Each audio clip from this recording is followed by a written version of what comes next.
Yes guys, welcome back to another video. Welcome to the George Benson Football Channel for your second Chelsea news video of the day. We've got the new Chelsea shirt back on and we have got a blockbuster Chelsea news video for you guys here. So if you're enjoying the multiple videos a day here on GBFC, please hit the like button on this video to show me that you are enjoying yourself. And if you're not yet subscribed, hit the subscribe button and turn on the bell notification so that you never miss an upload here on the channel. We have got a lot to go through here today and it's all very good news, or exciting news indeed. It was slightly negative this morning. There wasn't much to report on any kind of movements about any incoming transfers, but Chelsea rejected a 40 million bid for Gallagher, which, reading the comments that you guys have left on that video, a lot of you think that, good, we should try and squeeze a little bit more out of this one to get more than 40 million for Gallagher.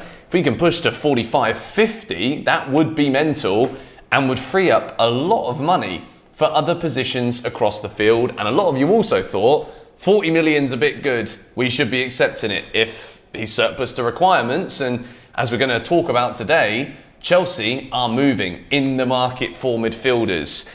Then maybe it's time Gallagher goes. I think we are going to see over the course of the next few days some big progressions in all of Chelsea's business, be it Gallagher leaving, Hudson-Odoi leaving, midfielders, Caicedo as well. We're going to talk about him because there's good news on this front. But we start off with Chelsea are close to agreeing personal terms with Mohamed Kudus. He'll likely cost £40 million.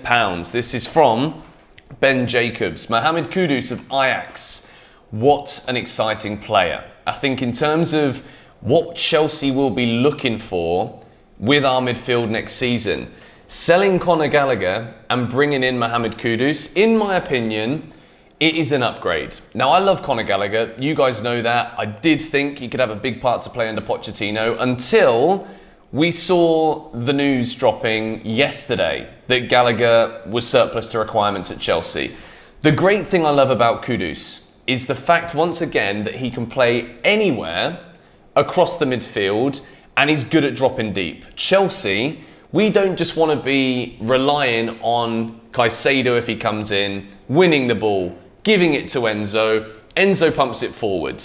Having Kudus gives Chelsea that ability to potentially play with a three in midfield. And I think Mohamed Kudus would do a great job at bringing the Chelsea team together to be kind of a bit like a glue when it comes to, you look at the personnel and you look at the ability of potentially a Caicedo. I'm saying that with more confidence here. We're going to talk about him in a minute. The brilliance of Enzo. I think Kudus, the fact he likes to drop deep, brilliant at finding passes between the lines, but also finding himself in those areas as well. And you look at the output of Mohamed Kudus last season at Ajax, he scores goals, he gets assists, and he can play anywhere across a midfield front line, but also that ability to drop deep will be so useful when connecting defence to midfield to attack for Chelsea. And I think having a player that dynamic in the squad, Chelsea are onto a winner here. He's also not training with the Ajax squad today, which probably tells you when Chelsea are close to agreeing personal terms, the £40 million is not going to be an issue. That is going to be enough to bring Mohamed Kudus to Chelsea. The reason why is because he has minor complaints and has decided to stay inside. I don't think it's because he's got hay fever and maybe today it's going to flare up a little bit more than usual. I think this is probably because Mohamed Kudus knows that a move to Chelsea is very close indeed. We have seen these Kudus talks, the links come in the past 3 days or so, and Chelsea seem to be moving quickly. We have done great business with Ajax before. We have a good working relationship with Ajax. So I do think this Kudus deal will probably be done very soon indeed. And for me, we're going to talk a lot more when Chelsea start to place bids, accepted, and then, you know, we're going to talk more about Kudus when it happens. But as for my excitement levels, I'm buzzing about this one. He's a brilliant player, will bring goals from midfield, and that is what Chelsea have desperately needed. The next story, Moises Caicedo, ladies and gentlemen, Fabrizio Romano has confirmed, despite us saying that talks have broken down, it's gone a bit quiet, there was a big gap between the prices, Brighton and Chelsea, Brighton aren't budging, Chelsea talks are still on. 30 million, if we were just going to pay it, we'd have done it by now. We'd have got it over and done with. Chelsea and Brighton don't want to be negotiating. Chelsea don't want to be spending all their time trying to get Caicedo. Caicedo don't want that because he wants to be a Chelsea player. And Brighton, they want to know if Chelsea are going to get him so that they can bring in their replacement. That's what De Zerbi's been saying the whole time. I was starting to think that communications between both Chelsea and Brighton were dead. It looked as though we're sat here just with our hands in the air thinking, well, if it's not him, then who the bloody hell is it going to be? Romeo Lavia just seems to move closer and closer to this move to Liverpool every single day. It's about whether Liverpool will pay what Southampton are asking for, but that one will happen eventually, very, very soon. So, with Caicedo, I think a lot of this will depend on how quickly Conor Gallagher is sold. Chelsea know, we know now, that Chelsea want to sell Gallagher. We don't need to talk about this anymore. The first bid of 40 million was rejected. Chelsea want 50 million for Gallagher. The question is Caicedo worth 2 of Gallagher?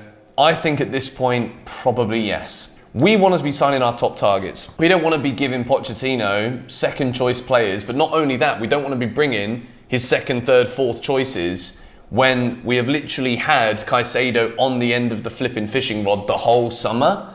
But it's just like, do we have the strength to pull him in? And the analogy works in the sense of, do we have the money to pay what Brighton want? It is very simple.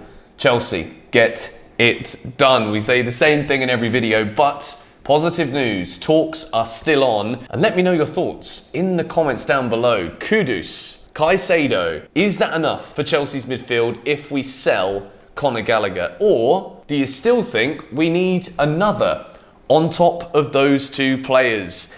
Right, Kylian Mbappé. We've got to talk about it again here because you guys laugh. Chelsea can't sign Kylian Mbappé. We can't afford to buy Kylian Mbappé. Well, this incredible saga has taken another twist for the worse if you're PSG, because Mbappé has rejected the opportunity to move to Al Hilal and become, without question, the highest paid sportsman on planet Earth. Doesn't want to play in Saudi Arabia. And I think as much as you can look at the finances and think, well, why don't you want to become a billionaire within 1 year? That's okay, fine, you don't want to do it? Respect, Kylian. Your footballing career is worth more than your bank balance. I rate that, I really do. He wants to stay in Europe, and because of this agreement with Real Madrid, I think English clubs, Man United, Chelsea, Arsenal, we know that we can't sign Kylian Mbappé permanently. He doesn't want that, but also PSG are due to pay Kylian Mbappé 60 million euros in a loyalty bonus if he's still a PSG player on the 1st of August. So in a week's time, if Mbappé is still a PSG player, he gets 60 million euros in a bonus.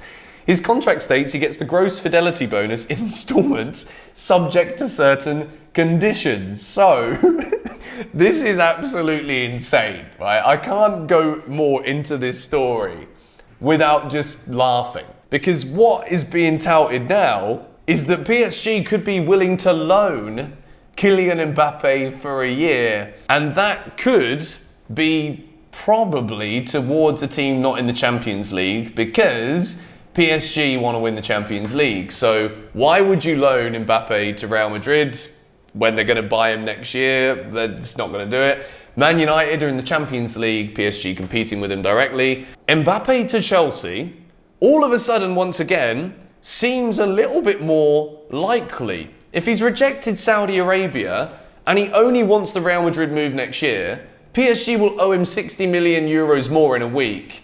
I can only see a loan here being a feasible option, and I think Chelsea will probably be in the pole position.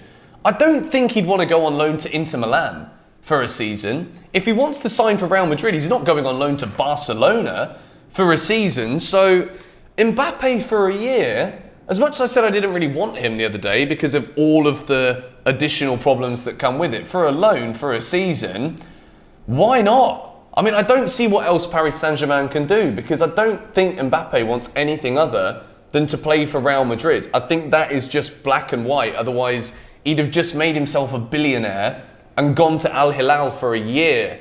He doesn't want that either. I'm telling you now, this is arguably one of the craziest footballing stories in the history of football.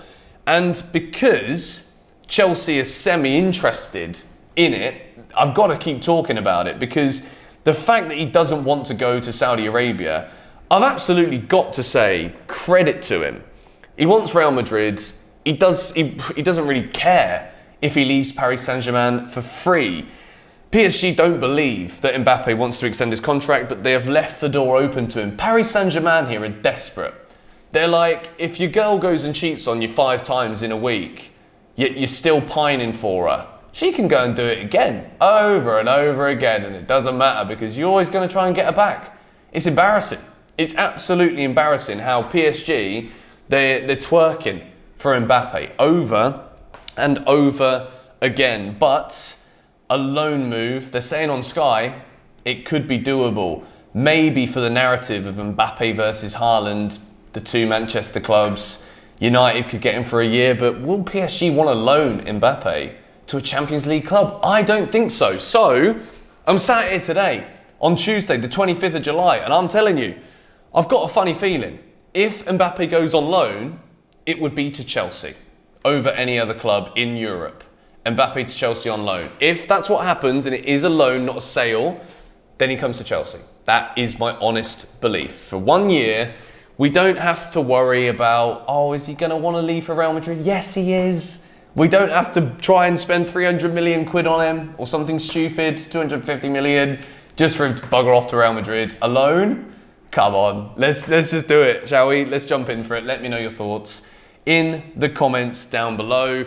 In other news, Harry Kane to Bayern Munich is at a crucial point. Is there any way that Chelsea can hijack this move? We got Nicholas Jackson, don't worry about that. Anyway, subscribe to GBFC if you are new around here and haven't already done so. If there's any more breaking news and I'm still awake, I'll drop another video for you lot, because we are firing on GBFC. Thank you so much for the love and support. Come on, you Blues.